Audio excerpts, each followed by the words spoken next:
Hey y'all, and how you doing? Welcome to Friday in TTRPG land, where I'm keeping it real and I'm keeping it pure, and thereby absolutely assuring that I will be seen by nobody, and that while I'm absolutely making sure that this YouTube content is maximum relevance to the TTRPG hobby, it will have zero relevance to the YouTube TTRPG community because the YouTube TTRPG community has zero interest in tabletop role playing games. I surmise, right? If you want to succeed in the YouTube TTRPG space, number one, ha ha ha, you got to be talking about D&D. But more specifically, don't be talking about the game. No, no. You definitely don't. No, you kidding me? It's a sucker's bet. You want to be talking about like the cast of characters at the corporate board, or how Watson can suck it this way or that way, or the liberal pink-haired albino transgender community are shot Trump. You know what I'm talking about. You don't need to hear from me. And whereas I'm making the brilliant move of not only discussing, it would be commercial suicide to talk about TTRPGs. Number one, let's double down. Let me make sure I don't come back from the dead. Um, let me talk about Troika. No. Let me talk about a supplement to Troika. No. Let me talk about an unpopular, non-current supplement to Troika that the author, the unhip, non-exalted funeral associated, barely in the know, barely making it happen at HIO. Beautiful soul, Roberto Bisceglie, Italian gentleman, Signore. I think it's apparently disowned himself. This is not going to be a traditional TTRPG review because I'm not a traditional TTRPG guy.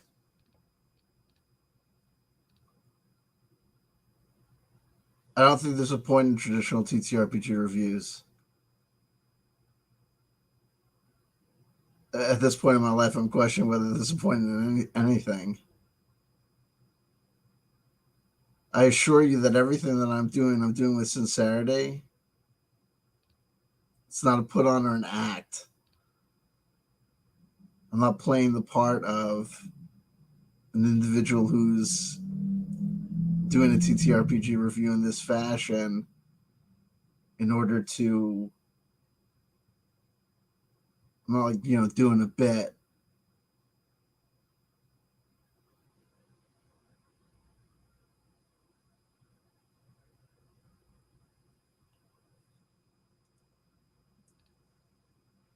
It's all over, but there's no reason to be upset.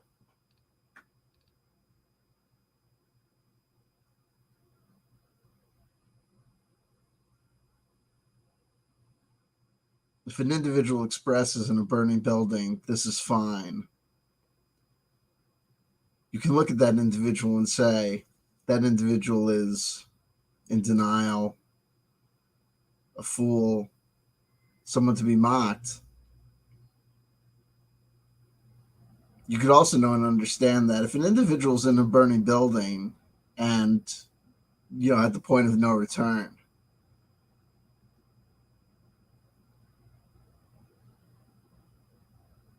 if you were in a burning building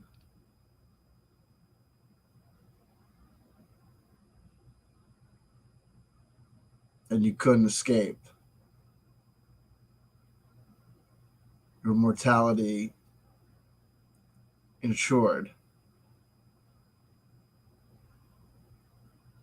What attitude would you like to be experiencing or affecting to the outside world around you? Whether because it was truly vested in your heart or whether or not you were just putting on a brave face for those individuals around you. Do you think there would be a benefit to panicking? Or would you hope against hope that despite the fact that the world was burning around you, literally, that you'd be able to be at peace with things and say, this is fine?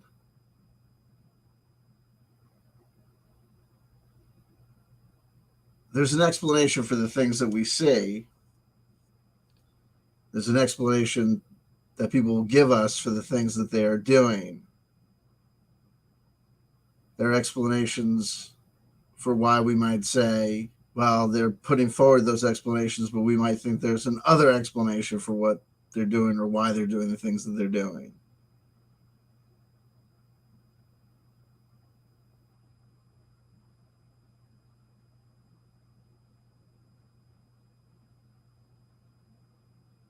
And it may be that all of these games have been going on since day one.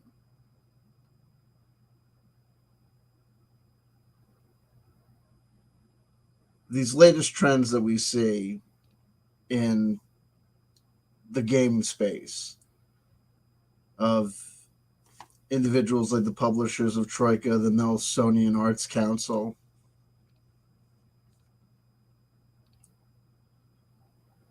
and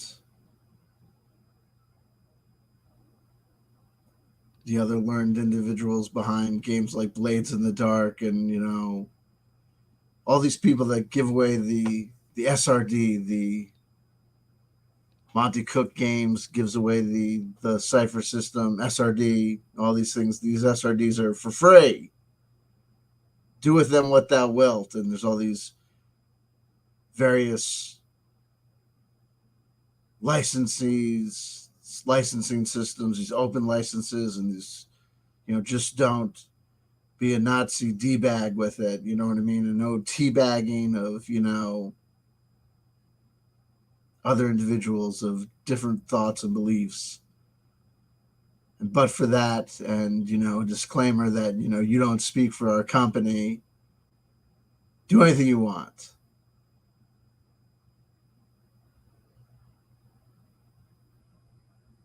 And one way to look at this is because we're beyond the capitalist corporate system. We're breaking all the rules, and we're creativity for creativity's sake, and whatever, and blah blah blah. And this is how we're making it happen, and print on demand, and blah blah blah, and 3D printing, John Deere equipment, and whatever. I don't know.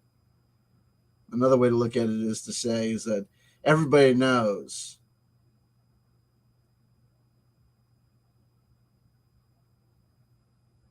no one's gonna be making a goddamn red penny anyway. So you give away these SRDs for free because everyone's gonna just rip off your game anyway. You know what I mean? It's not like code. It's written in language. You know what I mean?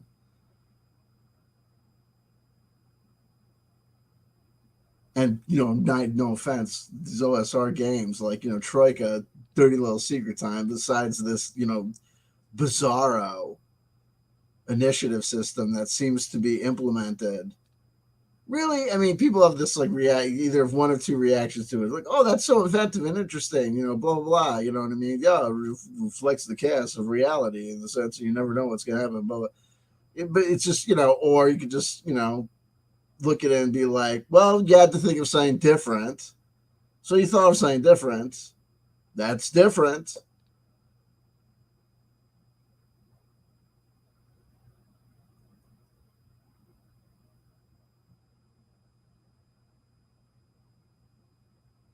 Is it a great system? I mean, it'd be, you want to figure out it's a methodology by which one could figure out people doing things.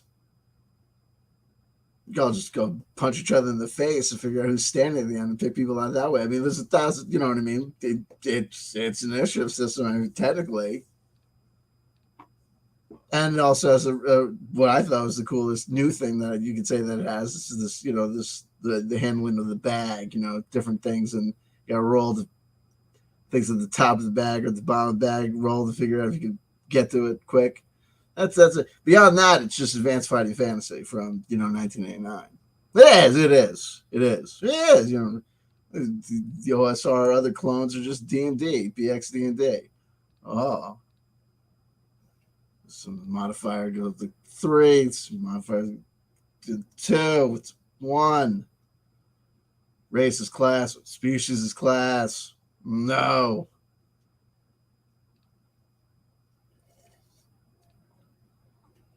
In our game, the elves are evil. Okay, okay.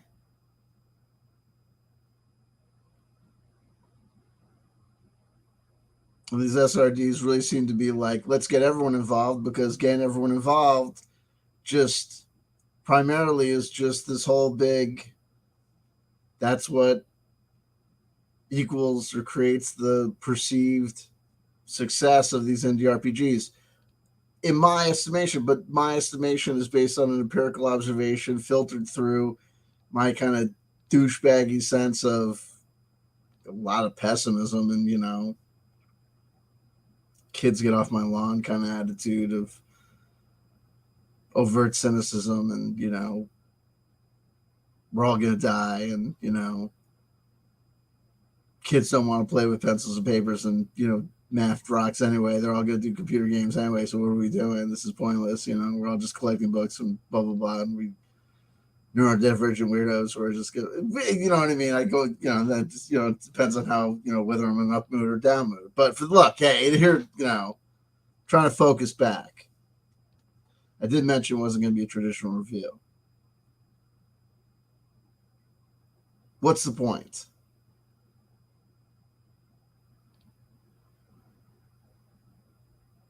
Of the X number of people that buy Troika. And if you look at the description box below, after the links to the author of the supplement that we're going to be reviewing, links to his itch.io page, and I think that's what I have for him. You can get the Troika SRD. I have the link. If you follow the link, if you send an email to the Nelsonian Arts Council, they're going to send you so much pornography. I'm kidding. They'll send you the link. You can get it's the book without the art. It's just like the Morkborg people. The old school SRD. If you get the SRD from 3.5 whatever, it's a lot of stuff is stripped out. It's just it's not the art. These guys, the Troika people and the Morkborg people, it's literally just the same book without the art. And I think they couldn't figure out how to strip out the IP stuff. They're like, oh, that's going to require editing. That's effort. Just take out the art.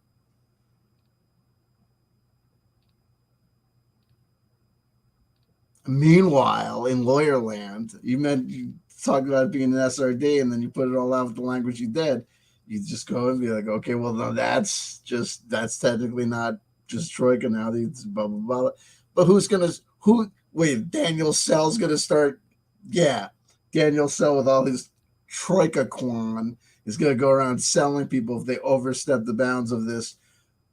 How are you going to interpret the violation of the things that the license as wide as it is?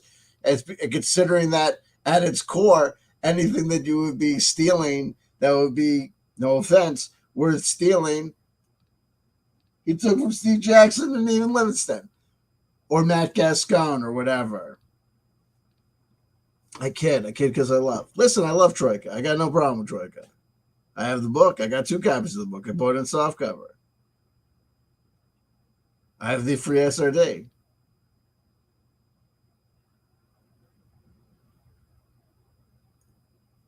Like punk rock, part of the thing, part of the attraction might be not only is it cool, not only is it attractive, but part of what makes it attractive and cool is that you can get it, right? You can grok it and you can understand it, but not only grok it and understand it, in the sense that it can move you and it can hook you, but that you can also see how it works and how it's done.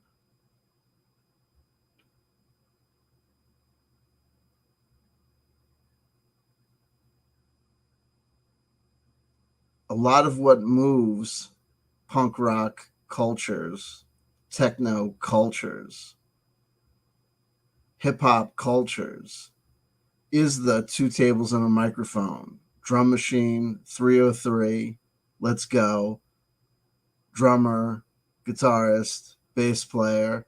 You don't even know how to sing. If you got something to say, the rules have been rewritten. There's no rules. Well, there are rules, but then the downside is where everybody can get involved and everybody can say something and everyone can figure out that punk rock or techno or hip hop, it's immediate and it's beautiful, that anyone, even a non-professional, can get out there and say what they want to say. When the low barrier for entry drops, the beauty is unknown voices and new voices can get through, and that's beautiful. But after a while, the hit comes, and the hit is when everyone can say something and everyone figures out that they can, and everybody starts talking. After a while, you might find yourself in a scene where it's everybody's talking and everybody's doing something, but why?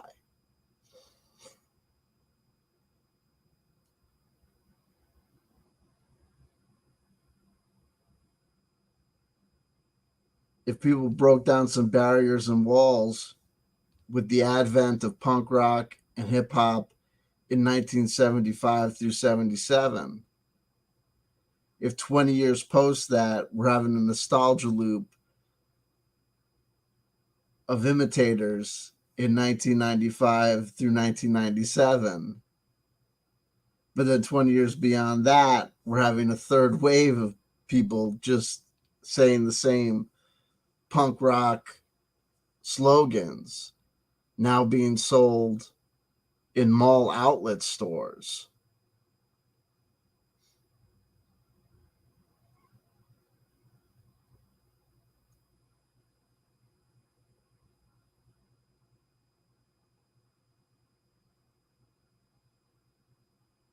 And white college professors can give community college lectures on the lexicons of hip hop.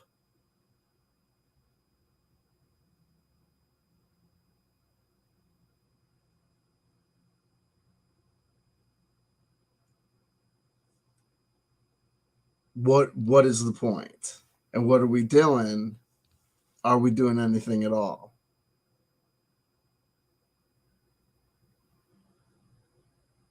And what is the point of just doing something just because we can do it? When I got back into TTRPGs, the first wave of interest on my part was I got back out the old games, and then it was all about filling in the blanks.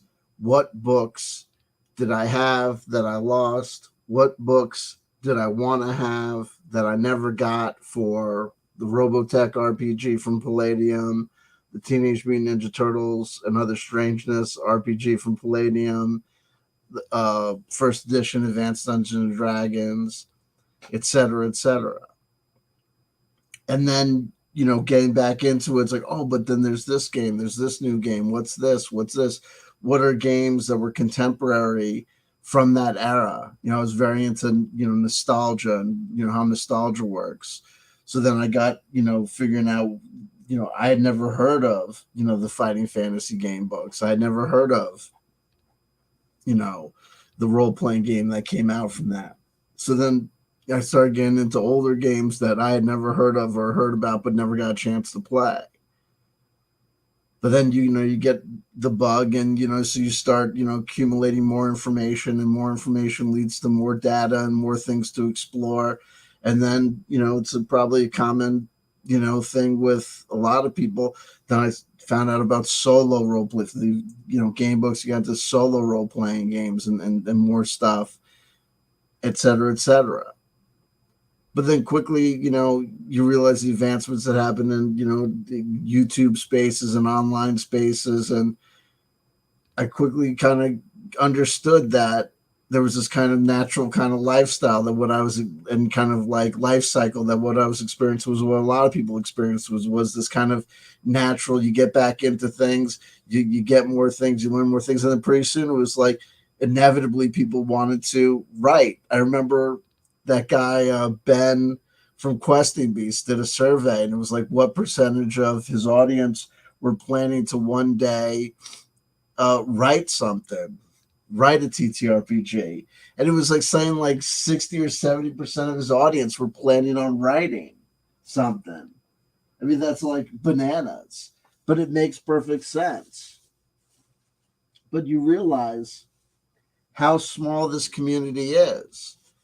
And you realize that if a guy with the like Ben, from Questing Beast, a guy with a channel his size, if he's getting a survey back that says that 60% of his audience thinks that they're going to publish site or wants to publish site,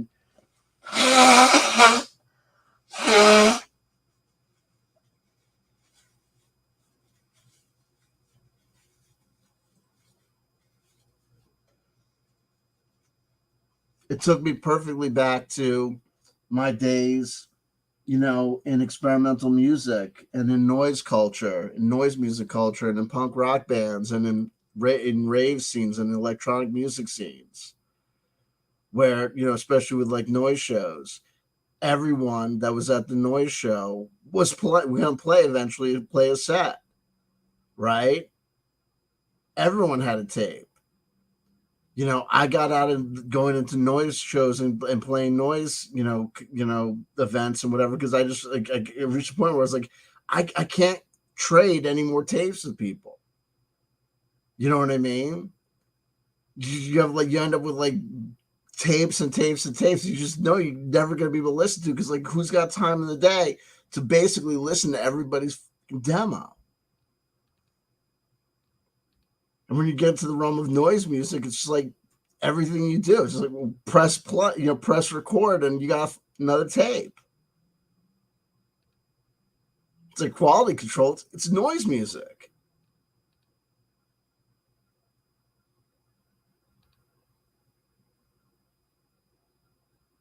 And this stuff, it's like quality control. It's like, what do you want for quality control, in a Troika collection of spheres for Troika?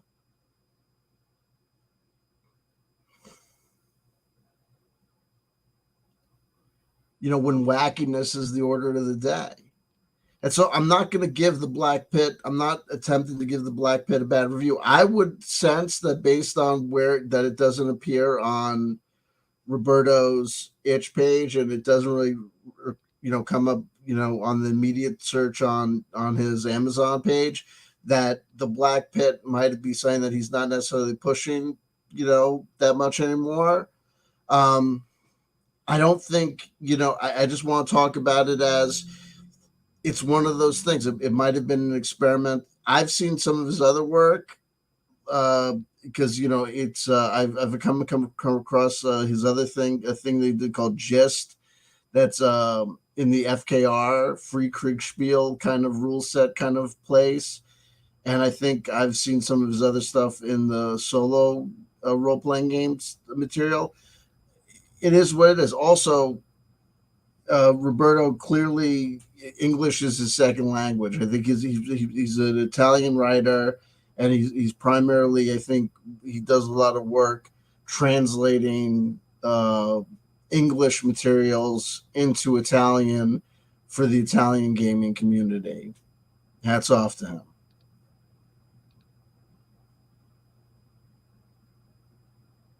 So going through, when I actually get, when the rubber hits the road and I actually start to go through the Black Pit, the work itself, what I think I'm going to end up doing is just going through it and talking about, as things occur, the culture around these supplements for Troika, and talking about, do these supplements get used?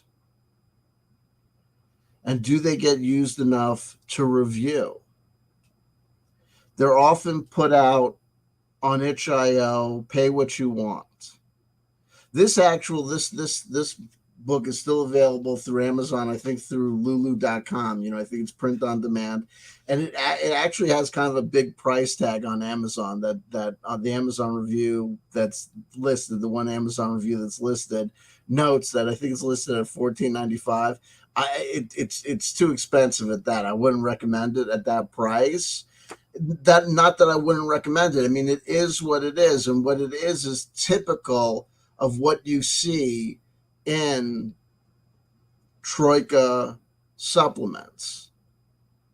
And it's kind of, what's interesting to me is this unspoken, I've never seen it kind of articulated anywhere, but I've seen enough Troika supplements to know, what has kind of become standard.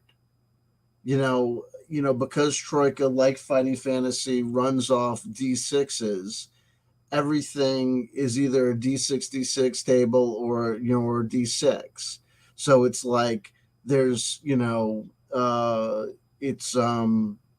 it's described as a sphere, which is either planet, but it's either like in the Black Pit we have like 6 individual planets. We have 6 planets, and each planet has 6 individual new like classes, or backgrounds, as they're called in Troika speak.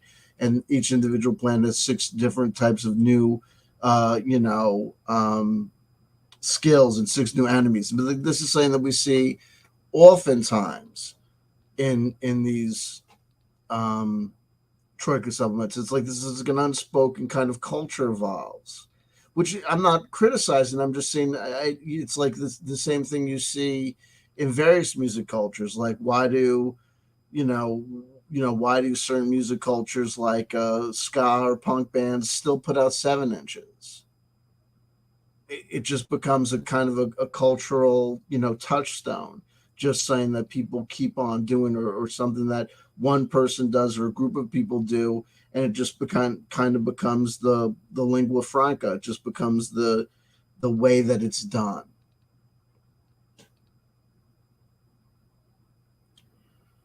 And I accept the fact that Roberto is, not a native English speaker, so I'm not going to try and be too harsh on him. Like, I think this, I enjoy the Black Pit. The Black Pit it's copyrighted. It's Creative Commons by SA 4.0. We'll talk about what that means, and kind of how it's kind of an interesting way to copyright it. So it's basically all open source. It's Creative Commons 2021. So it's 3 years old, and I can see that what's so fascinating to me about print on demand stuff is it actually almost has like 2 copyrights. It has the copyright that's assigned to it by the author, and then you get to have preserved in time, when you actually ordered it or when your copy was printed off at the factory. So I've had this for a while. Like, I could tell that it's like, when I started, Troika was one of the first systems, because I was interested in older systems. So I was interested in this system that was adapted from an older system. And I was late to getting into things like drive-through RPG, or those like really hip things like itch.io or Exalted Funeral, like where the cool kids get their printed material from other, you smell the mustache wax from Exalted Funeral. Oh, those guys are so mustache wax. Those guys and gals over at Exalted Funeral with their shiny embossed print stuff. I'm not saying they don't deserve their success, but I'm going, ooh, but you could smell the hip. Oh, they're so hip. They're hip. I'm not that hip. So I bought things at first from like Amazon.com, because I'm not hip. So this stuff was print on demand. You can get it from Amazon.com. So that's where I got it, because I bought things that were from Amazon.com. So I bought this. So here we go.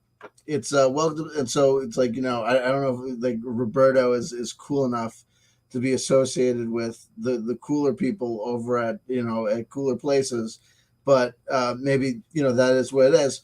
But we have the Black Pit, a sphere for Troika.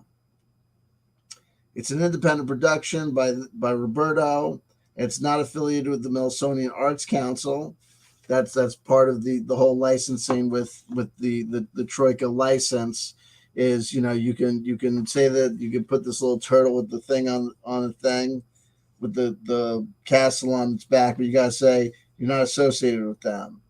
And apparently, if you say that you're associated with them, you're going to get their $1 million, $1 billion Scientology lawyers on you to do things to you internationally.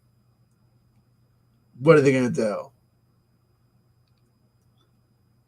You come at your Troika style, Daniel Sell, right? You're going to give me the full what's it? Will you, Daniel? Huh? Will you? Will you give me a hard time?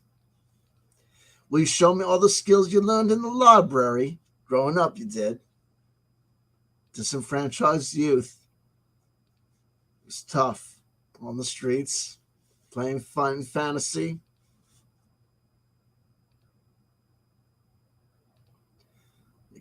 Go fuck yourself. You're not going to sue anyone. I'm kidding. I kid Daniel Sell. Come on. Come on. Come on. He's a great kid. He's probably older than me. No, he's not. He's a kid. Anyway, this work is licensed under a Creative Commons Attribution Share Alike 4.0 international license. Now, check this out. I got to tell you guys, that's the craziest thing. Because look at this. Here, look, let me share a screen for a second because this is great. This is Hiya. Because let me show you something. This is like how to overly complicate, life. This is ridiculous. Hold on. Let me show you something. Okay, so to check this out. So you have this thing that's basically compatible with Troika. And Troika basically says our rules are free and you can use our rules. You can do anything that's compatible with us. Just let people know that you're not associated with the Smithsonian Arts Council, yada, yada, right? And then, so there, all you need to do is basically be like, okay.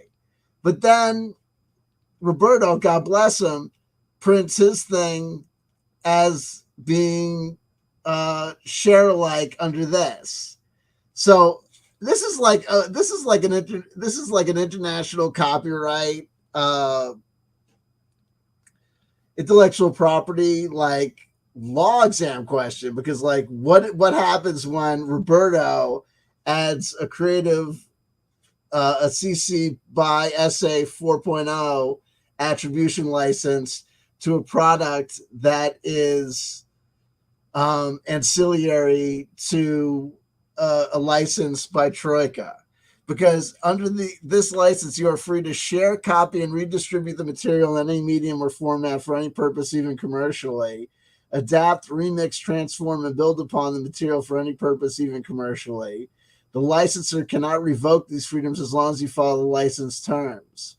So here are the following terms. Attribution: you must give appropriate credit, provide a link to the licensee, and indicate if changes were made. You may do so in any reasonable manner. What does that mean? But not in any way that suggests the license or endorses you or your use. Okay? Again, subjective language. Share alike. If you remix, transform, or build upon the material, you must distribute your contributions under the same license as the original. No additional restrictions. You may not apply legal terms or technological measures that legally restrict others from doing anything the license permits. Notices: you do not have to comply with the license for elements of the material in the public domain or where your use is permitted by an applicable exception or limitation.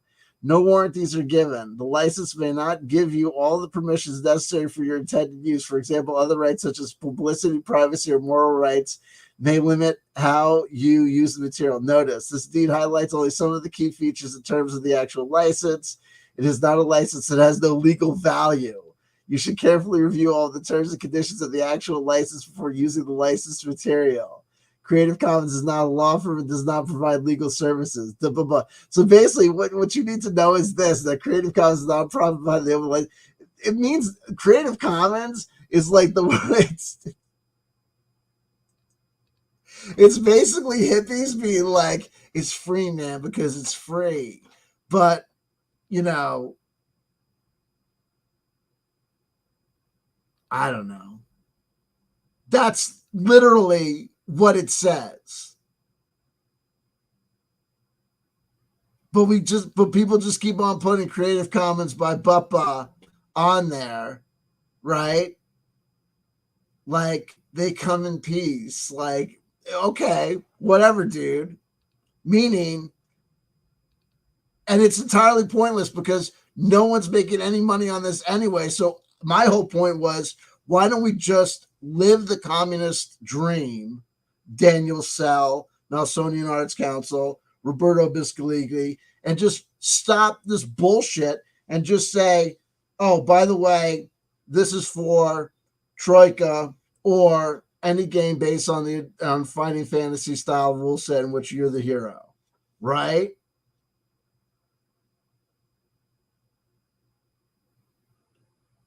And stop with this legalese bullshit that we think is going to protect us from being sued by. So it's like all those people who were putting like the open game license on everything when it was completely unnecessary. There was nothing.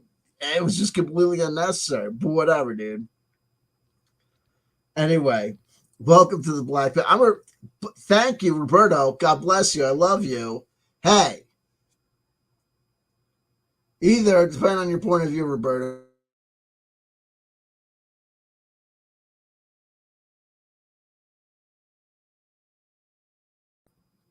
That okay? Don't do that.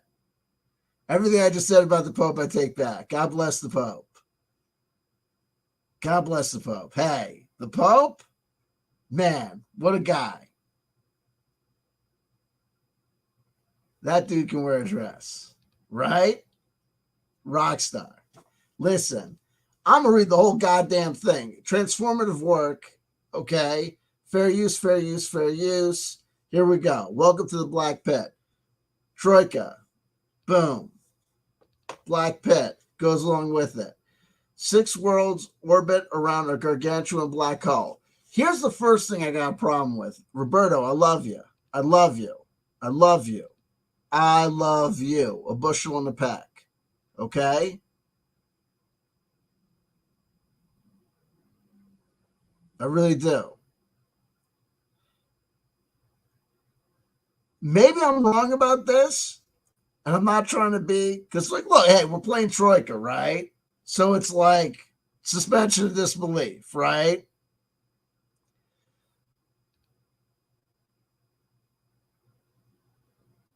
Now, if there's like a type, whatever civilization, they build the Dyson sphere, technically, like that would like cover the whole sun in the aluminum foil, like Dyson sphere wrap. So like it would block out, but they would be absorbing the light. But if the sun goes black hole, right? How are the other planets around it still viable? I was assuming that if the sun goes black hole, then the planets around it aren't having a sun anymore, and so they go Watusi. They go out of commission. 6 worlds orbit around a gargantuan black hole. One of them is free falling right into the event horizon. It's a shame that the most precious mineral in the sphere can be drilled only there. Okay, so the sphere refers to the black pit is the whole kind of solar system, or what was the solar system until the sun went black hole. When you travel in the sphere, you may appear on any of the 6 worlds. I hope for you it is Laramia. Okay, so there's 6 worlds. So technically, I mean, you could land on any of them. So I'm assuming we're implying there's like a roll of the 6-sided dice to see where you fall. But it doesn't articulate that you would do that. But that's like a bar to entry to like a newcomer. It's like you could hold our hand a little and be like, you could land anywhere, roll the 6-sided dice. I mean, I guess that's implied, but You know what I mean? It's like, I'm not trying to be a stickler, but I'm traveling with you into the book and letting you know the book, like all of this Troika shit. This is part of what I mean by the fucking culture. It is high on its own fucking supply, right?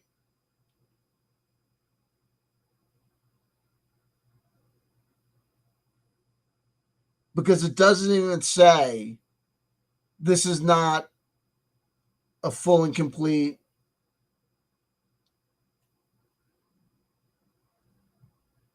you know game you need the Troika rule set to play that used to have back in the day.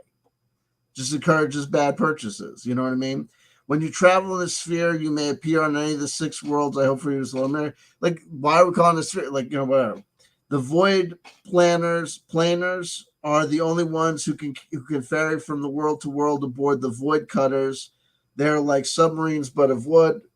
Again, like in Troika, you have these golden ships with the golden sails. So here we have these void cutters. They're like submarines, but made of wood. Rest assured that their services will be paid for dearly. What is this world's relationship to the other spheres of Troika? Why do we have individual ships here that are different than Troika? I don't know. It is what it is. Each of the 6 worlds produces a vital resource for the sustenance of the others. So, despite the risks, travel between the worlds is by no means rare. Traveling between the 6 worlds is dangerous. The void planers are skilled, but the gravitational force of the pit is always lurking and could cause them to miss their course. If you get caught in the gravity of the pit, you will fall into it, and the effects are unpredictable. Furthermore, the void is furrowed by the gigantic ooey, which will not hesitate to attack you if hungry. They're like space worms, I guess. The gravitational effects of the pit cause unpredictable time dilation events, traveling from world to world. It could be centuries. Okay. I mean, we're getting a little bit of lore, but we're not getting a lot of lore. And again, that's on page 3.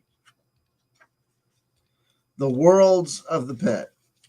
And then we go right into it. And what we're going to get, it's like, what I liked about this book is that when I was a kid, I remember like in elementary school, you'd have these like books, like it would be like Africa, and it would be like this small little book like this size. It would be like, and on each page it would have like, like a picture, and then it would have like one page of text, like vaguely this amount of text and writing.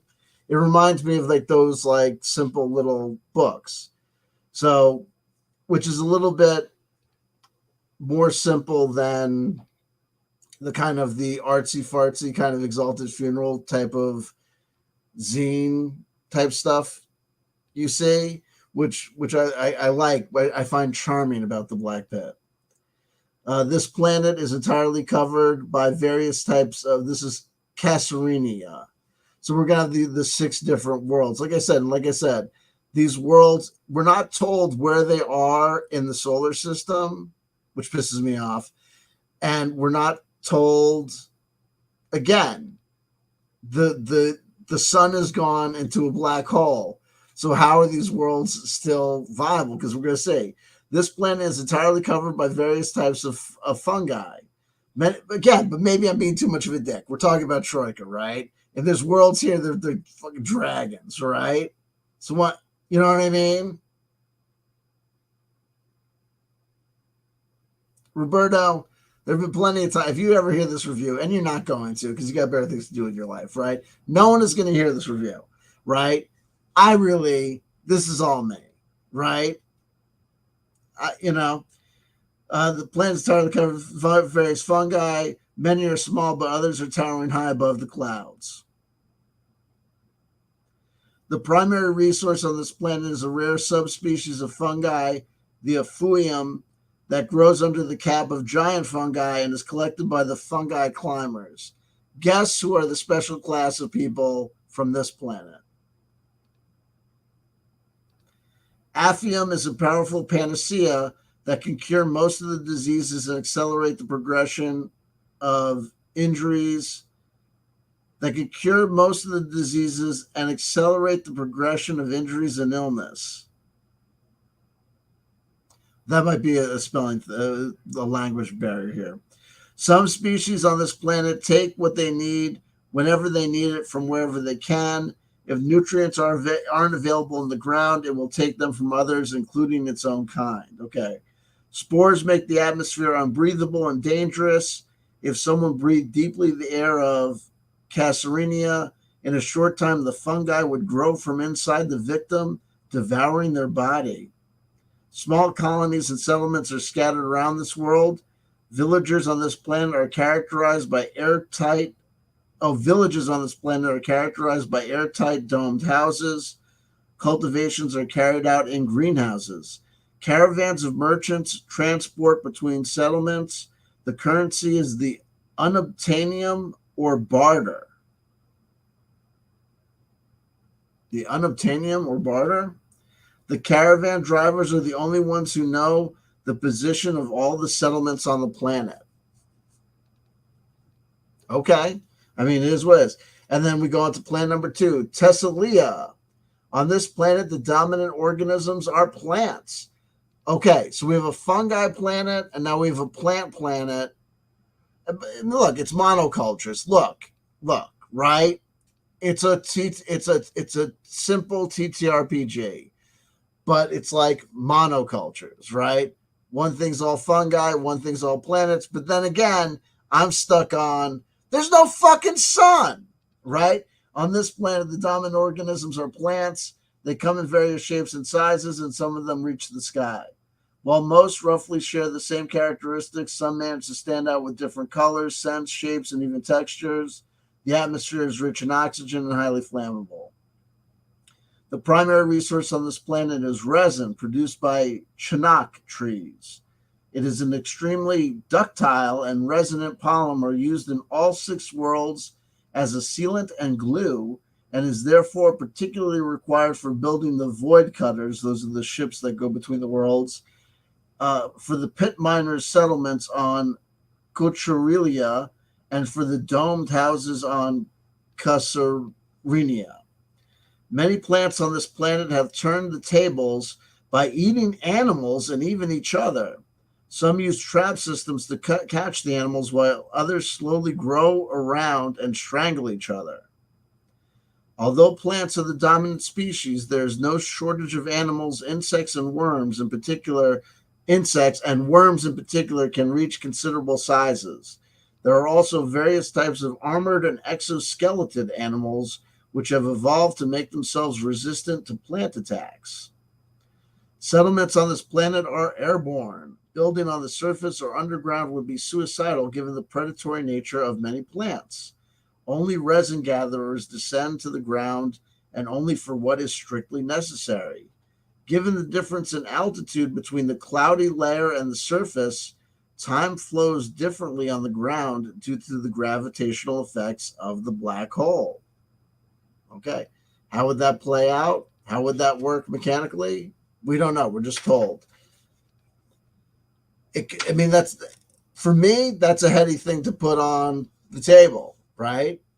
How does that work? Does it work slower for the people? I don't know. I'm not a physicist. I'm not a quantum mechanical guy. Roncaria. But also we see this. This is very common amongst, we see it on maps of worlds for TTRPGs. This place looks vaguely like the ice place, where the people are like Vikings. This place is like the desert place, where the people are like noble people of the desert. Maybe they're tan. Maybe they have outfits that vaguely resemble outfits from other people in other cultures you may have encountered on other planets, like the one we occupy now. Let's move on. Roncaria. Once this planet was home to a thriving technologically advanced civilization that thought it best to blow itself up. Well, okay. now is a barren, empty, and cruel wasteland. Okay. The primary resource on this planet is the remains of the ancient civilization of Roncaria. Survivors of the catastrophe roam the ruins of the dissolved and cohorted megacities to recover as much as possible.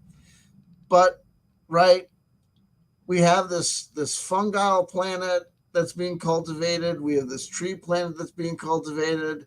And then we have this technological planet that blew itself up.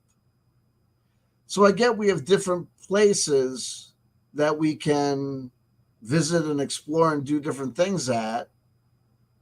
And that's beautiful. But it's one solar system. Why would this technological society have been confined to one planet?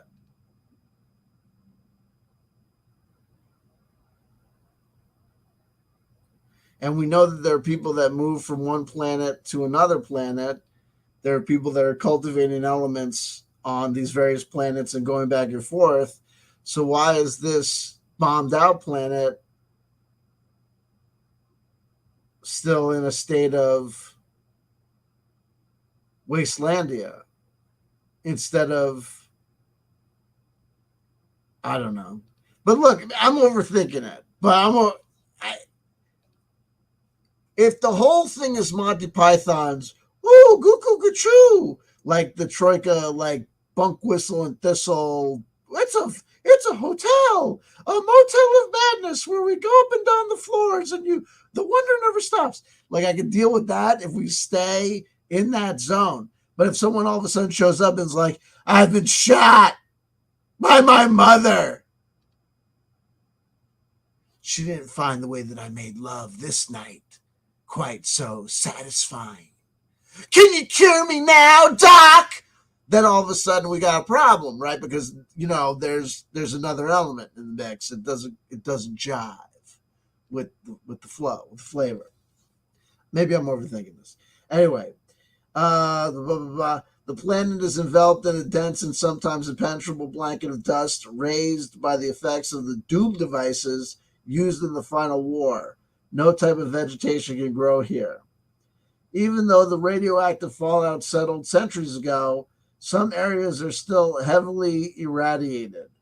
A complete map is impossible to draw, but the scavengers are careful to make evident any such errors they encounter.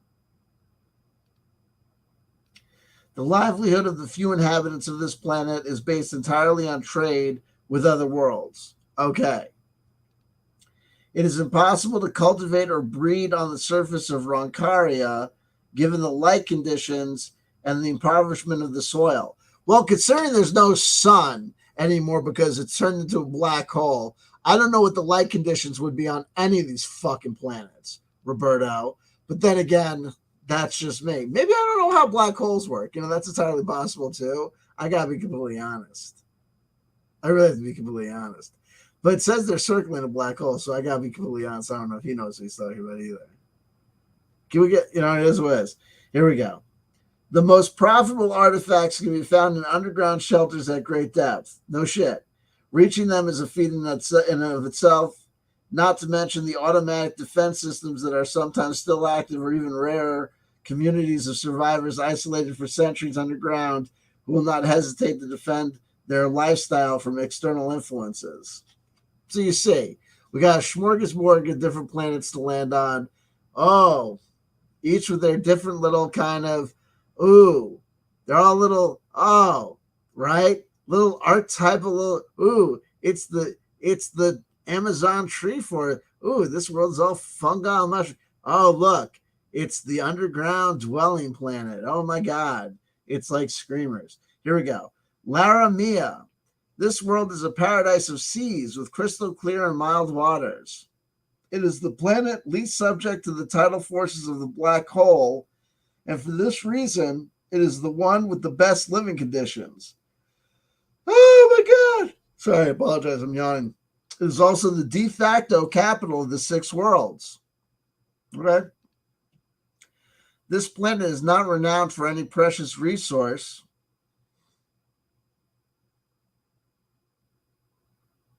The water planet, not renowned for any precious resource. But its living conditions make it attractive in and of itself. Anyone in the six worlds would want to live here if they could.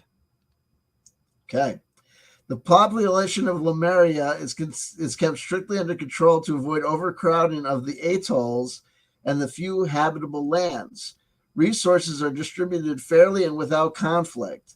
The whole system is based on the supply of unobtainium that allows to power the generators of the settlements. A shortage of this irreplaceable material, it's replaceable because they can mine it, would cause the collapse of an economy otherwise based on the sole existence of what the sea produces.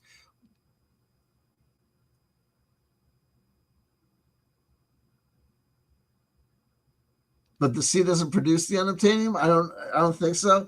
The coral are perhaps more astonishing than the organisms on the surface, which is because they look almost the same, especially from a distance. But these shapes serve their purpose. The corals on this planet grow to huge size and have branches with specialized polyps. Larameans are experienced sailors and fishermen able to sail and orient themselves in the vast oceanic expanses of their world. This is essential as communications are mostly by sea. Communications are mostly by sea. Okay. He doesn't speak. Look, I don't speak a lick of Italian. I mean, I speak a lick of Italian. You know, hey, oh, in the spaghetti. You know what I mean? Oh, this is spicy meatball. Oh, Roberto, your sphere for Troika is no good. The black hole is not the producer of the light. Mussolini. Oh, come on. Come on. Hey, come on. Hey, come on. Roberto.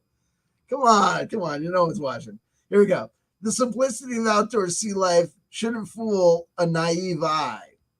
The Larameans are among the most advanced people of the six worlds. Void planers only come from this world. What? Why would that be? Their technology is harmonized with nature, but it is by no means primitive, being on par with the lost technology of Roncaria. Okay, so this is you. Moving on to planet number 5 here. We're almost done with the planets. This planet is decaying right into the black pit. Oh, this is the planet that's... This is the doomed planet. This planet is decaying right into the black pit. Once was a marvelous, life-rich planet, but the tidal forces stretched and compressed this world in the last millennia and is a dead planet. The primary resource on this planet is unobtainium. Isn't that from the blue people? The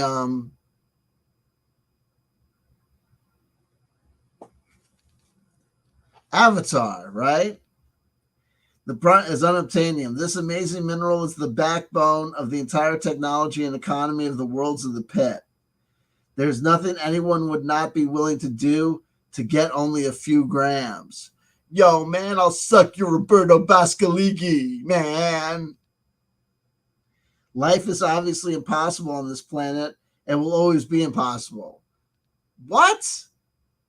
There are people there mining, bro. The conditions are too violent, and there are no places life could be created, and anything that reaches the planet is destroyed in its violence, a violence that is strangely beautiful, yet eerily frightening.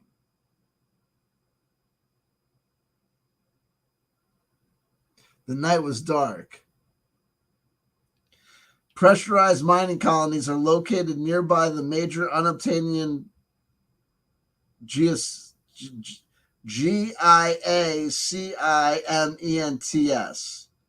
They are built in underground tunnels to shield the inhabitants from the cosmic radiation. So there are inhabitants of the mining facilities. That's called life. Life is possible there. Pit miners are not born and do not live long in this world. Although the extraction operations are fundamental, the turnover is given by the high mortality, but also by the very high profitability of the unobtainium. It usually takes a few days of extraction to become obscenely rich. When they return home, everyone they know will be dead and reduced to dust. The view of the pit is looming and fills the skies of this world. Anyone who takes too long to contemplate it will never be the same again. So I think what happens is this, is that to get this, to mine the unobtainium, you got to go to this place, Kucharilia. But to go there and to get back, it's like that, Einstein thing, travel the speed of light, and because the time warp dimensional thing near the event horizon, by the time you get back, everyone you know will have aged like 10,000 years will have passed, I guess. I don't know. I guess that's how it goes. Zagoria is the last planet. Again, we don't know. I mean, we assume that Kucharilia is the closest to the thing, but beyond that, we're not given a map. We're not given any map of the layout of the star system, of the solar system. So we have no idea what the other distances are, these other planets from the not sun that is giving off no light. I don't know how solar systems would work when the sun goes through its life cycle. I always assumed that the solar system, the planets would die. But what do I know? I mean, maybe I know exactly, maybe I know the answer. Maybe I know the answer is that they wouldn't work. But I don't know. Zagoria.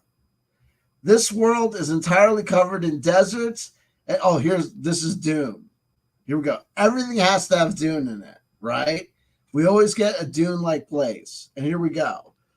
Zagoria. This world is entirely covered in deserts and has an atmospheric precipitation rate of 0. Beautiful as this planet may be, life will, of course, never be possible here. But in terms of research, this planet has plenty of secrets and answers ready to be discovered. If nothing else, this planet at least makes for a gorgeous sight in the night skies of the planets around it. I don't know how you're going to see it if there's no sun, but okay. It is said that among the dunes of this arid dunes.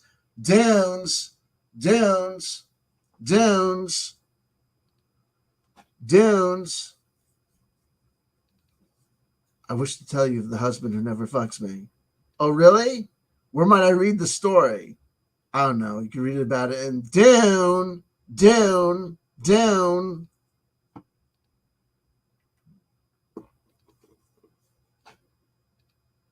Hey, baby, what's up? Your eyes are so blue. So deeply, deeply blue. It's wonderful. How did it happen that way? Man, I spent all my days getting high off the sands, the dust. Where you get that shit, man? I get it on Dune, baby! Dune! I'm overstaying my welcome. I was never welcome.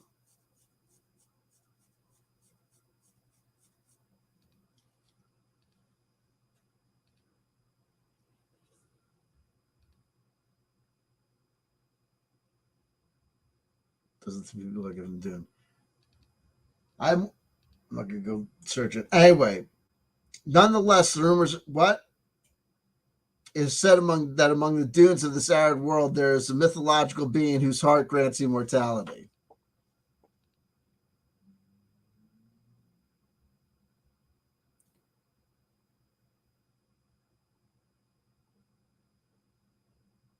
I have this idea for this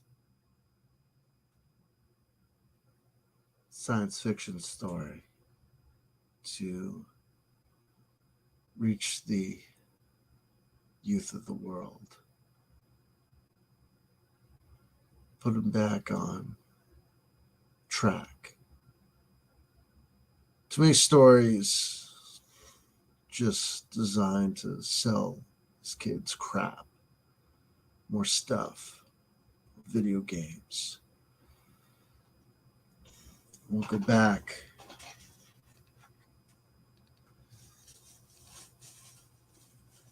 Tell them about stuff that matters. Tell them tales about wizards and sorcerers and glow-in-the-dark swords. About fucking your sister. Thinking about calling it star battles.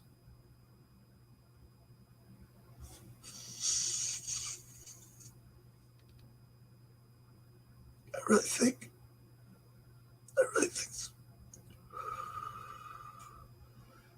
it's what I'm supposed to be doing with my life. I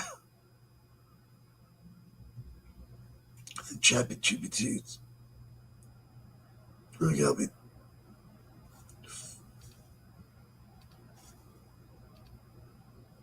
Good. ChatGPT's really gonna help me do it, man. I really think so. I really do. It's not like that Bitcoin thing. That was trash. I should listen to you.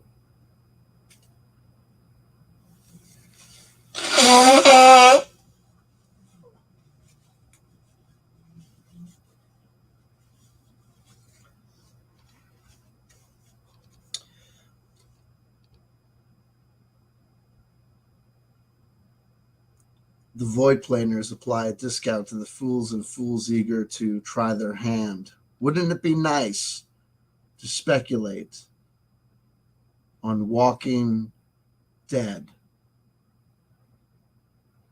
Nonetheless, the rumors are true. The Hecoms are the only indigenous living creatures on the planet. Their biology is practically unknown, but if you could catch one and still alive, tear out the heart and consume it within an hour, you would get the actual physical immortality. The metabolic process of the body would slow down, preventing aging. However, it would not make them invulnerable to injury or disease. Little Dune action there. There are no fixed settlements on Zagoria, but temporary emergency stations. Given the sporadic nature of visits to this planet, there's no guarantee that the food is still edible or the water has not been evaporated. An unwritten rule is that anyone who comes down to the planet should supply at least one station. So again, nothing is immortalized down to rules, but we get these hints in the lore descriptions of what might be descriptions of, gameplay elements within the sphere. Recently, although time flows oddly in the six worlds, bands of desperate have been transported to the surface to organize a systemic hunt for the Hecoms. Each of them wants immortality. Don't trust them. Again, we have language issues that I'm going to give in Roberto's favor. He speaks far better English than I do Italian.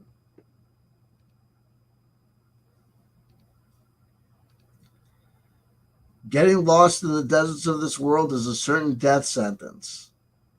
If you plan to organize your own expedition, be sure to always have in mind the path followed and that you have abundant supplies of water and food. Sandstorms can make you lose your bearings easily. So those were the 6 planets. Again, we're given no map of the solar system. We're just given those. For each one has 6 paragraphs, as if you would roll on those paragraphs. Like, I don't know why it's Welcome to the Black Pit has 6 numbered paragraphs. Why are those 6 numbered paragraphs? As if you'd roll on as if it's almost like a rumor table. You could use as a rumor table. Each planet has 6 things. You could roll them. It is what it is. Why is that convention there? Would you roll on them as rumor tables? They're just facts about the planet. I don't know what you would do with any just one of them. And then we have our backgrounds. Look, in Troika, you have backgrounds. And then there is a line here for making your own backgrounds. Here you go.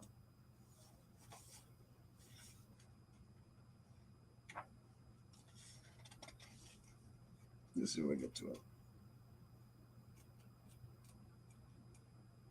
To the front of the backgrounds or in the back of the backgrounds. Character creation.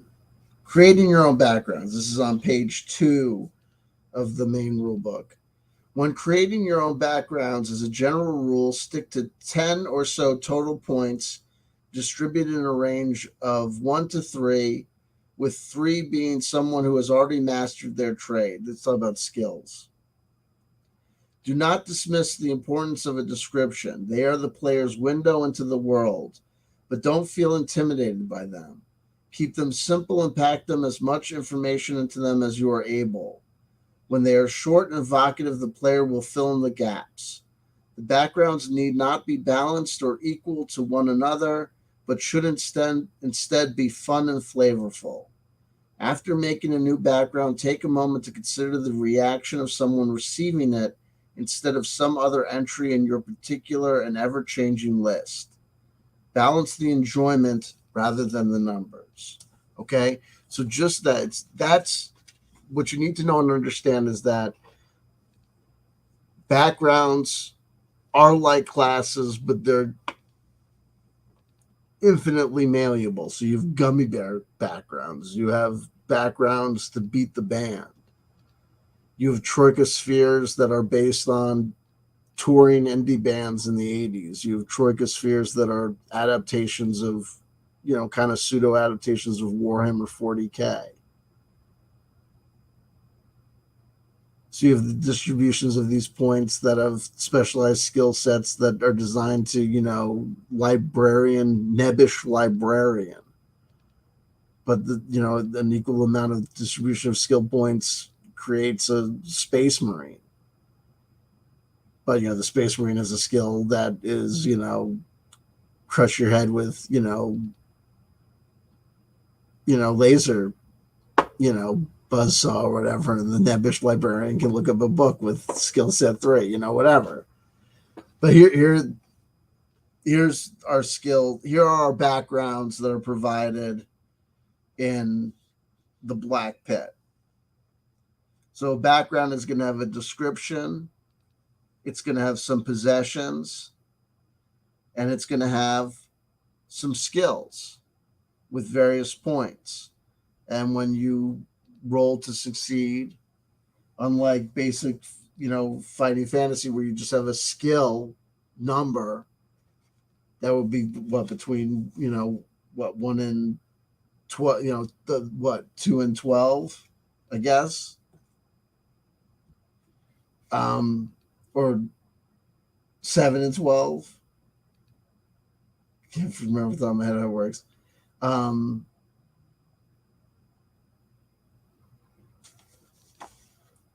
feeling a douche. Hold on. Oh, roll one die.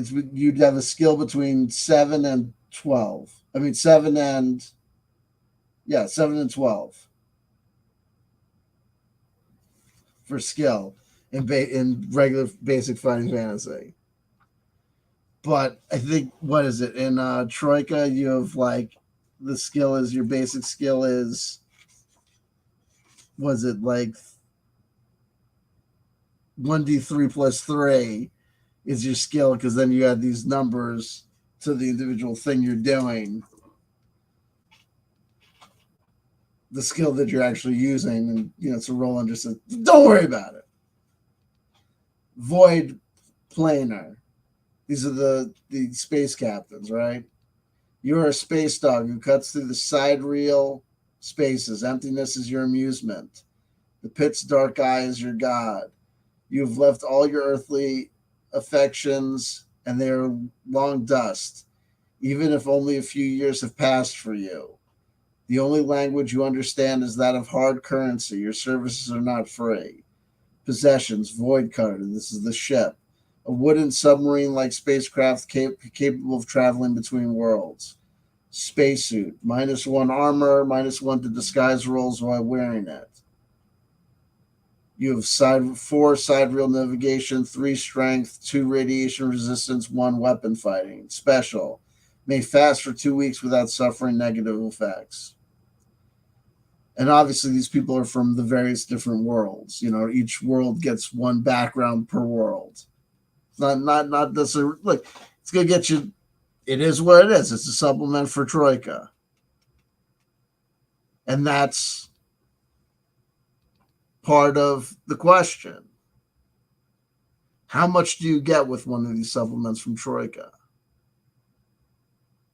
How much does it add?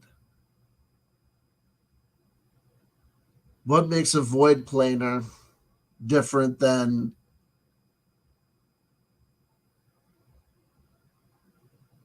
another space captain in one of the other spheres for Troika?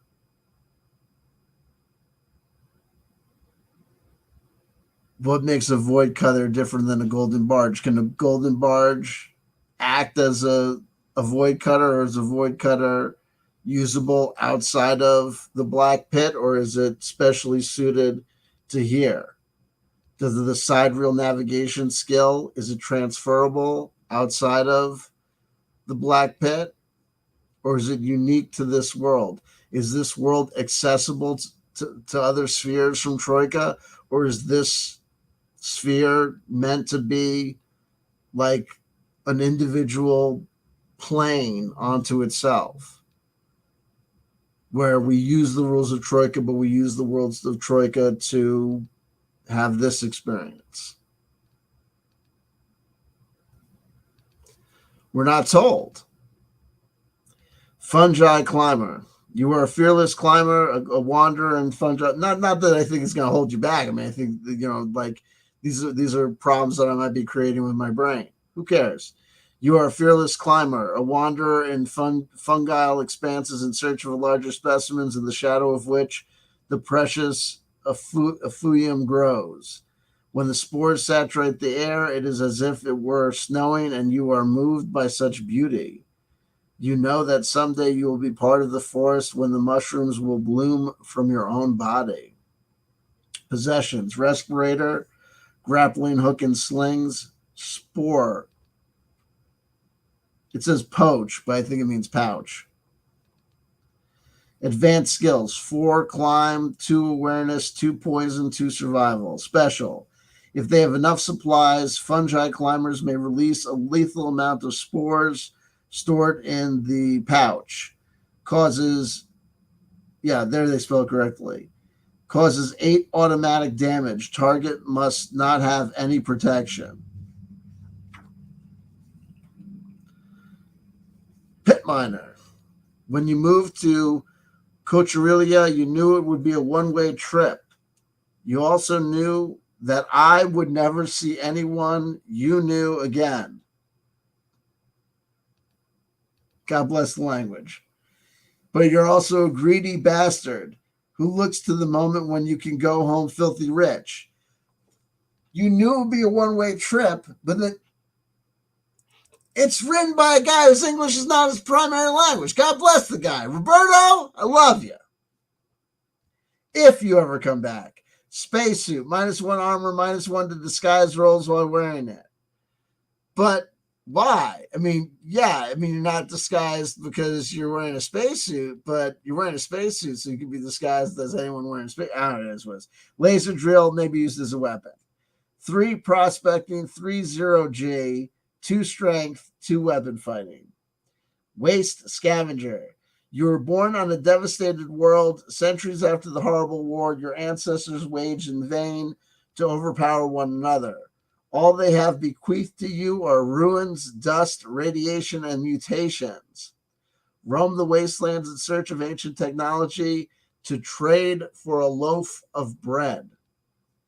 Possessions, energy rifle. It is old, sometimes jams. Patchy clothes, anti-radiation visor. Advanced skills, 4 survival, 3 tunnel fighting. You got to have tunnel fighting. Right. Why? Because Troika comes from fighting fantasy, and that had tunnel fighting.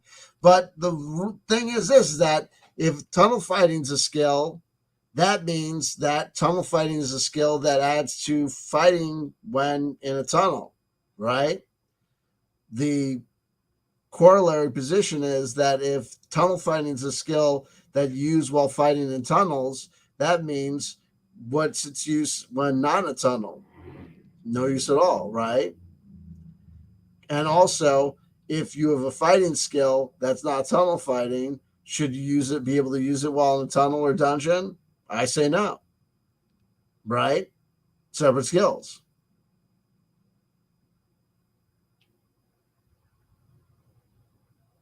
When's it applicable? Now you gotta make your own decision. I mean, as well. But tunnel fighting. Special. Waste scavengers are immune to medium amounts of radiation lethal to other species.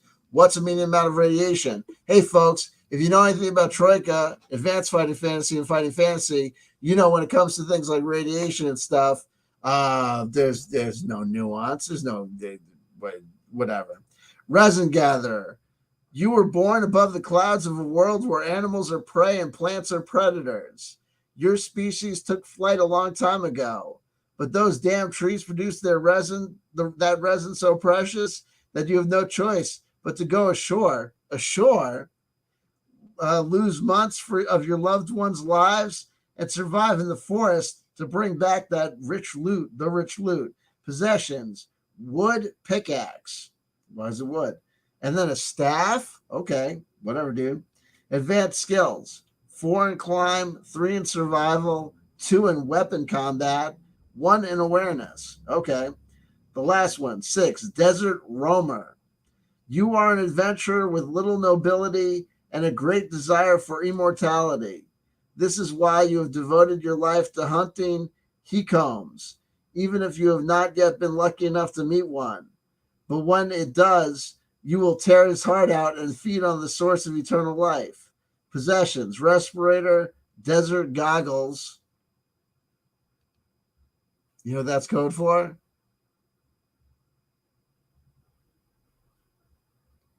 Ahmed gave his wife a pair of desert goggles so she wouldn't be blinded by the sandstorm. Don't look it up. Advanced skills, 3 strength, 2 tracking, 2 weapon combat, 1 evaluate, 1 survival, 1 awareness. Good for you. Advanced skills, prospecting, used to find valuable material to be extracted, ensuring integrity and the best possible yield. It involves both the inspection and the extraction phases. A prospector is able to analyze the characteristics of the terrain at a glance.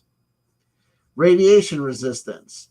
The years spent in space have changed your physiognomy, that word, but instead of making you weak, they have made you more resistant. The more intense forms of sidereal radiation have no minimal effect on you. Okay. Sidereal navigation. Use this when you need to travel from world to way. Interplanetary navigation has no secrets for you. You know how to establish a precise route, even in the most extreme conditions, and you know how to react promptly to the dangers of the sidereal vacuum. Survival. Used in all situations where your life is in danger, you are a master of getting by in extreme and adverse environmental conditions. You know how to escape or face aggressive animal or plant creatures. Tunnel tracking. Tunnel tracking has not come up. We had tunnel fighting. I didn't see tunnel tracking. Did I see? Oh, no, tunnel tracking. The waste scavenger and tunnel tracking. I apologize. Used to navigate dark and intricate underground environments where you can find your way around without major problems. You can recognize unusual features of terrain, walls, and pavement. You can hide or avoid dangerous underground creatures. 0G. The ability to juggle in microgravity environments where the above and the below make no sense, where action and reaction can determine the difference between life and death, and where the void is the mortal enemy of everything that breathes. Okay, so that was the 6 skills. Now we have enemies. Now, here's what I'm going to tell you. This again, this is standard. This is Troika. This is a Troika stat block. Skills, stamina, initiative, armor, and their weapon is either as a damage as a modest beast, a gigantic beast, or a large beast. Okay, that's just, and that'll go to, a damage table that you roll on in the standard rules. Like I said, if you look in the description box below, you can get the Troika rules for free. So for each of these worlds, you're going to have one individual enemy assigned to it. That's not unusual for these, Troika spheres. What I'm not going to go through everything, and then you have the mean table, which is unique to Troika, where you roll a 6-sided dice to figure out if the enemy you've encountered, what their mood is, whether they're either on a scale of 1 to 6, whether they're happy or sad or aggressive, whatever. So variously, they have a good reaction to a terrible reaction. I'm not going to read all these, but what I'm going to tell you is this. The physical descriptions of these guys, I'm kind of losing steam here. I don't feel we need to go on forever. The physical description of these enemies, like the Troika world set, you don't know if we're just being given these descriptions to describe things that we're supposed to visualize, or if we're just being given excessive physical descriptions of animals for like the wacky for the sake of wacky. A Kligusuf, this medium unique humanoid mammal, live on Cassarinia and has a wide head with a large horn on the nose, 2 narrow sandy brown eyes, no ears, no visible nose. Wait, you just told us it had a horn on its nose. Now you say that it doesn't have a visible nose. And a protruding jaw filled with small, sharp teeth. It has a serpentine neck and 2 long, heavy arms. It has a protruding rib cage and a flat stomach. It has 2 medium-length, powerful legs with 2-toed hooves and no tail. The Kigglesuf's body is covered in armor plating. It is completely deep orange with light blue diamonds. It's like you're getting this. You don't know if the author has kept track of the physical descriptions that he's given. But then again, I bear in mind that English is not the first language. The meal. These huge plants resemble spiders with a number of legs between 20 and 30, up to 100 meters long, and with a central body with a diameter of 30 meters. The resemblance to spiders is not only aesthetic, but also behavioral. They are trappers who stretch their webs of filaments sap to capture prey. They devour the animals they capture by wrapping them in tendrils and slowly consuming them with their own acidic juices, obtaining nourishment for them. Okay. The Travailleur.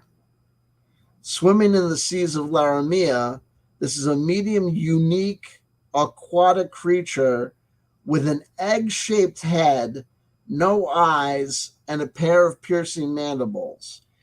It has a trout body with 6 enormous shark-like fins, a stunted dorsal fin, and a fragile tail. The traveler's body is covered in a thick slime. Most of its body is mahogany, while the rest of its body is white with slate patches. The traveler is fast evolving. It is what it is.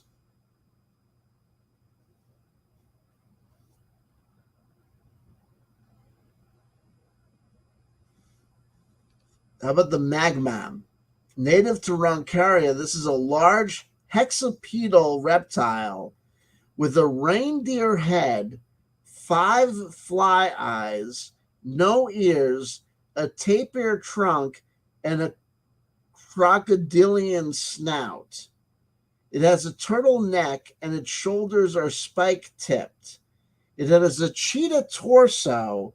It has 6 stumpy hair legs that end in large paws and a feline tail. The magmam's whole body is covered with thin scales except its paws, which are bare. It is sandy yellow, dull green, yellow green, and indigo.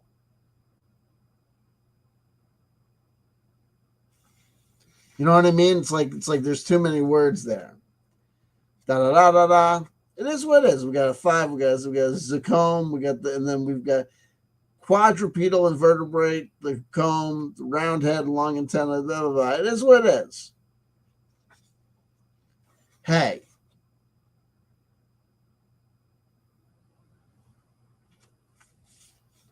what is it?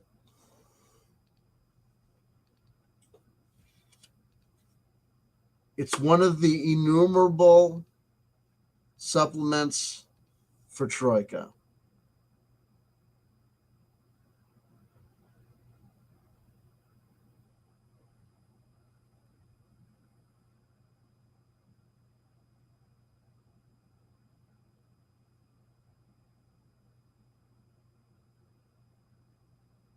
It is what it is.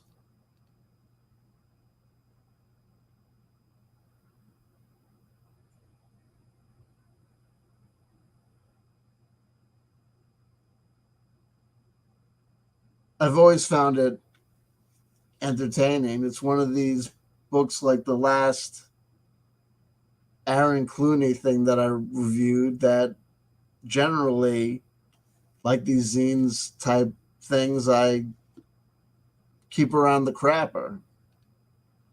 I've never met a TTRPG book or supplement or zine that I thought I hated.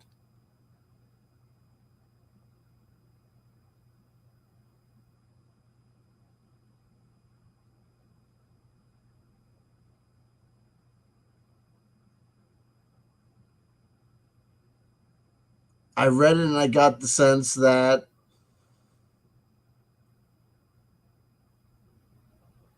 the author understood what a Troika supplement should be. And so he took a swing at it.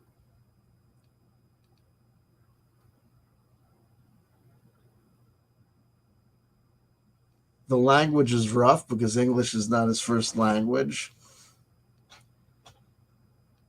You could see the fingerprints of Dune here.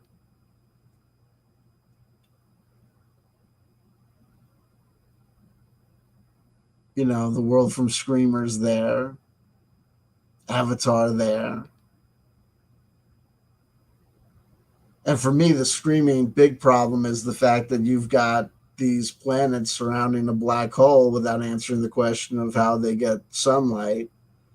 And we're not given an answer to how this place is connected to the rest of Troika. Some places, some Troika supplements answer that definitively. They tell you this is a world that's run on the rules of Troika. And this is this place, but it uses the rules of Troika. And some of them tell you, take this stuff and use it in Troika.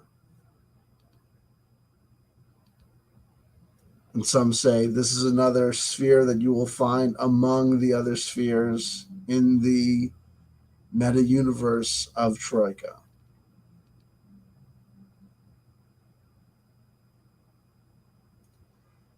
That doesn't happen here. I don't think that it happens everywhere. Like I said, English is his second language. I think we got a guy taking a swing. Currently, it's overpriced, I think, on Amazon for what it is. If you've got the money to spend, I think you can spend your money in worse ways. I don't think it's a waste of money. I'm glad I have it. If I lost my copy, I'd replace it because, hey, I've done a review of it now.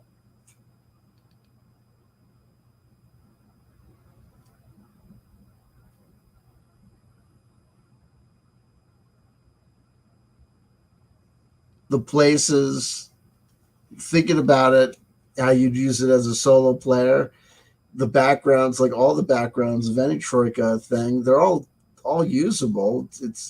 You could use any of these characters in any fighting fantasy game book. Easy. I've done it on this channel. You can use Troika characters in in regular fighting fantasy game books. Just find an excuse for why your person crash landed on one of these places. Another thing you could do is you could easily, if you want to figure out a way to do this, if you already have the Black Pit, a way to do this for solo play is just for every planet, pick a fighting fantasy game book that you think vaguely jives with the kind of world description as given, and then just kind of work the narrative a little. Get your guy or gal or in betweener.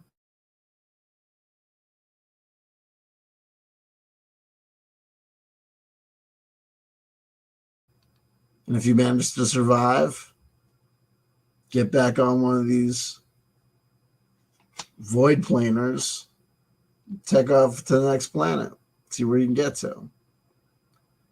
Or find some other variation rule in between to do something with. The purpose of this review was really to talk about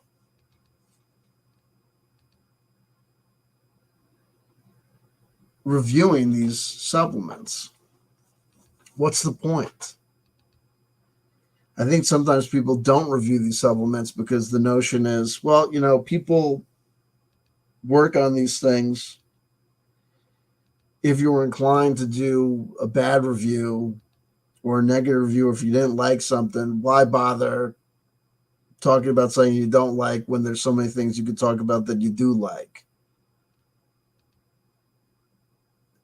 And when there's such a potentially minuscule audience for the product, people that would be even interested in the product, interested in review the product, interested in, a negative review of the product, whatever, like, what's the point? Someone wrote this. Someone took the time and energy to write it. And it's something to talk about in the space. What is the point of these Troika supplements? Are groups actually using them? Are they just for the perusal of TTRPG product consumers? Are they just food for thought? If the supplement is bought, if someone makes 100 copies of a private press Troika supplement and none of those copies actually get to the table, but all of those copies are read several times with great interest,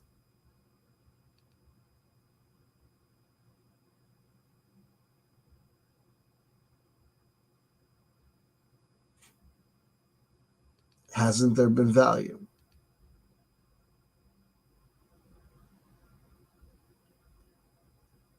And I don't assume the answer one way or the other. I assume the wandering.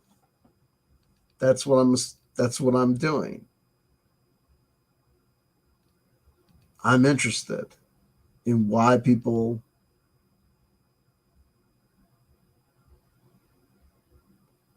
do people just buy these Troika supplements, these Morkborg supplements, because they want there to be hours to play the game so much that they're going to be the need for all these infinite supplements? Or is it that if they buy these supplements, there'll be a justification for the supplement that they're inevitably desiring to make themselves? And get laid for?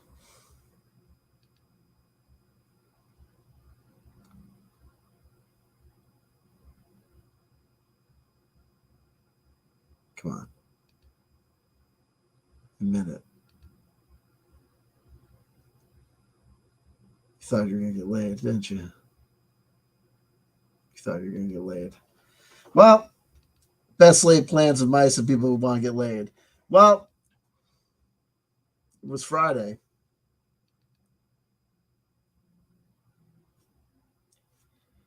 So it didn't work out. Tell me, what exactly was going through your mind? Take us through it step by step. You want me to tell you exactly what was going through my mind? I'll tell you what was going through my mind. Step one, a review, an out of date, unfamous, unhep supplement for Troika.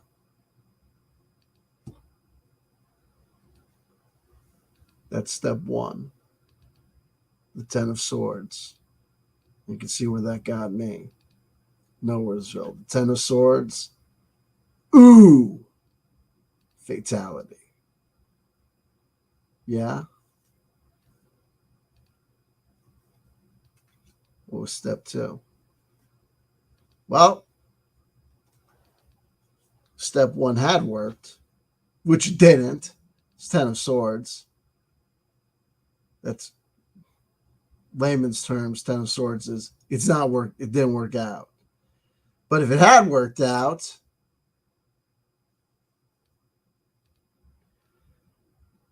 you can't make this shit up. Ace of Chalices. If it had worked out, we would have gotten laid. Right? Folks, I've got the gift. I do. I got a certain talent. Right? I do. Unfortunately, it reveals itself at the end of a 1 hour and 44 minute and 40 seconds review of a supplement to a game that nobody plays. No one is going to see this. I mean, there's 3 people watching now that probably just tuned in now. So they're seeing this now without context. Okay?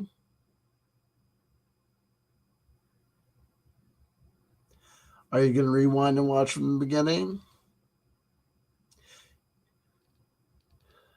Some of you are going to say that you will.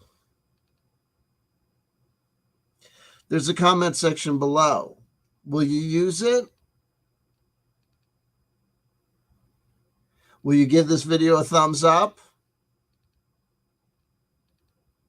Will you tell people my story?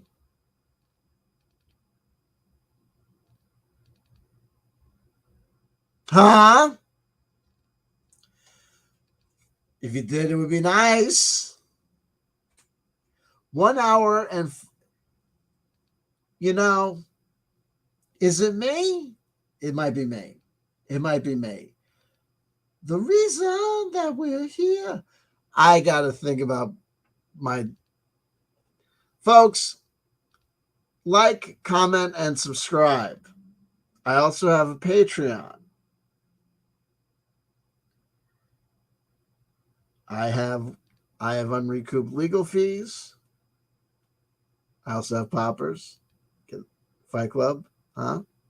Anyway, folks, I love you. I love you. I love you. If nobody told you they loved you today, somebody just did. That somebody is Roberto Bisceglie from the black pit. No, I'm kidding. I don't know if he loves you. I love you. My condolences. I'm kidding.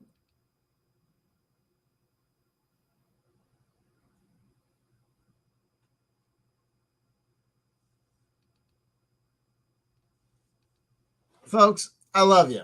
Take care of yourselves and each other. All that good stuff. Wonderful, wonderful. Everyone's dying. Lou Dobbs.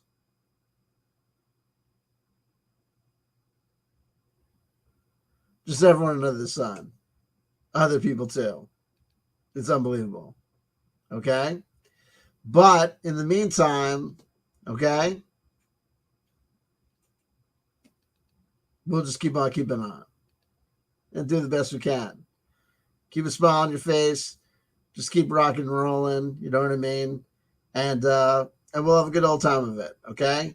Keep playing, keep rocking and rolling, and live your life with reckless, purposeful abandon. You know what I mean? Read a spiritual text every day, chant every day, you know, and do the Watusi. And I'll see you soon, hopefully. Okay?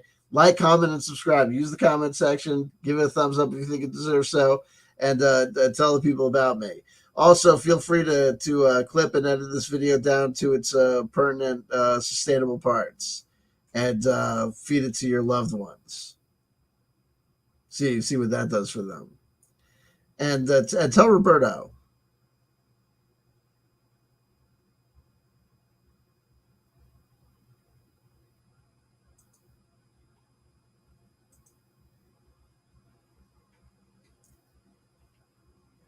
Yep. Yep.